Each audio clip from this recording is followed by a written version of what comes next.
Tonight, there were 129 homes in Ocean Breeze. 129 families lived here, and then came the storm, and now it's kind of like a ghost town. A lot of the homes are condemned, many of them boarded up. A lot of the owners here would like to sell what's left. The problem is there's only one potential buyer, Governor Cuomo. A year later, Frank Mazinski's home is just a shell, really. Exposed sheetrock, wires dangling from the ceiling, a plywood floor. Many of the homes in Ocean Breeze have been abandoned. Others were lost altogether in the storm. Police come every night to prevent looting in what's left.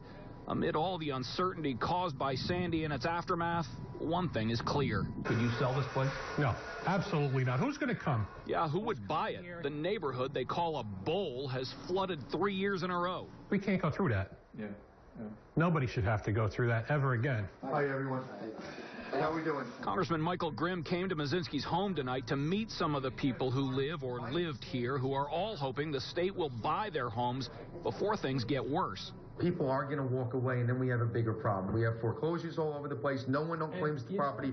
There's mold issues. Yes. There's condemnation issues. Kids and stuff get in there. Squatters get in there. And now we have a bigger problem than we had before. Grimm is trying to convince Governor Cuomo to do for Ocean Breeze what he did for Oakwood Beach. Buy the homes because they're just not safe to live in anymore. I don't think any rational person would say, I'm going to home here. No. So you can't even sell your home if you wanted to. It's time. Right. And we don't ever want to go through this again. The governor's office says he is looking at the options for Ocean Breeze, and that the owners here are hoping he just makes a decision soon. Many of them have been in apartments for nearly a year now.